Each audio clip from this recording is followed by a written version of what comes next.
Mga dapat ninyong gawin ngayong darating na 2025 Year of the Horse para mga bossing ko. Tuwing bagong taon, dapat ganito ang ginagawa po ninyo mga boss. Unang-una, mas mainam, kung meron kang kakayahan, meron kang mga paputok, lalo na yung mga fountain. Kasi yan po, di ba, ang ano po niyan, pataas. Tapos sinitingala mga bossing. Yan po mga bossing ko, yung mga bawat tao, di ba maraming mga nanonood. Kasi isa rin ako dati sa nanonood po niyan. Natutuwa ako mga bossing ko na yung mga magagandang fountain, mga bossing ko, yung mga fireworks na tinitingala sa langit na iba't ibang kulay. Yan po mga bossing, ibang tao nakatingala sa inyo. Ang ibig sabihin po niyan, parang tinitingala ka, ikaw yung pinaka the best. Parang do sa ampaw, yung nilalagay natin na patatsulok pa diamond.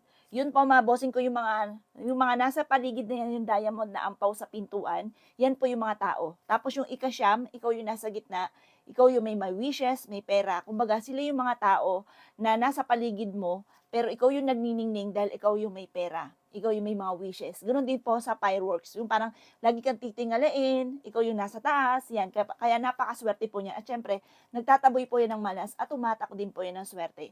At magtutun din po mga bossing ko ng 12:00, kayo po ay mas mainam na magpagulong mula sa main door ng 9 na kiat-kiat or oranges mga bossing. 9 or kaya po 99, basta bilang 99. Alam niyo po ba sa 2026 Year of the Horsefire, ang pinakamaswerteng numero 369, pero ang pinaka-higher po dyan ay 9 mga bossing. Ngayon, 9 na oranges, pagulungin paloob. Huwag niyo po itong hayaan na maapak-apakan mga bossing ko. Pagkatapos kaya mas mainam, pagtapos ng kumain mga boss, tapos yung tipo ba na nanonood na lang kayo ng mga fireworks, mga gano'n, kung ano mang ginagawa po ninyo, yung tipong hindi maapakan, do'n niyo siya pagulungin. Pagkatapos po mga bossing ko, kinaumagahan, kapag po ikaw ay nagising na, yung unang-una, yung pinaka-head ng family, yung ikaw yung mismo nag-ano, ikaw yung kakain. Or pwede niyo na pagtapos yung kumain mga bossing ko ng pinagulong po ninyo, kahit isang piraso lamang, pakainin niyo ang lahat ng miyembro ng pamilya.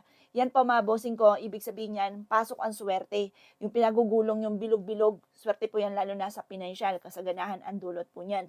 Tapos mga bossing, ang ibig sabihin po niyon, kiniklaim niyo na swerte kapag kinain niyo po yan. Kaya pakainin niyo ang lahat ng miyembro ng pamilya. Mas magiging masagana ang inyo pong pamumuhay mga boss. At syempre, yung mga nabanggit po natin, na bawal gawin, wag niyo pong gagawin po 'yan.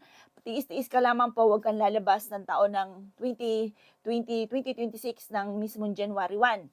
Pero 2 puwede ka na lumabas, tiis-tiis ka lang muna diyan. Pagkatapos mga bossing ko, mas mainam kung may problema ka sa pera, mag-avail ka mga bossing ko at tumarget ka ng tao na bibigyan ninyo kasi once na may kabutihan kang ginawa sa mismong January 1, nasa inyo agad-agad ang mga pagpapala kasi January 1 din po 'yan.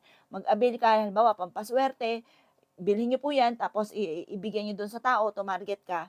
Naku mga boss, nasa inyo po kaagad ang pagpapala para kayo pa mga boss kung ano mang problemang pinagdadaanan, masolusyunan kaagad. O paano mga bossing ko, ilista niyo na po 'yan at good luck po sa inyo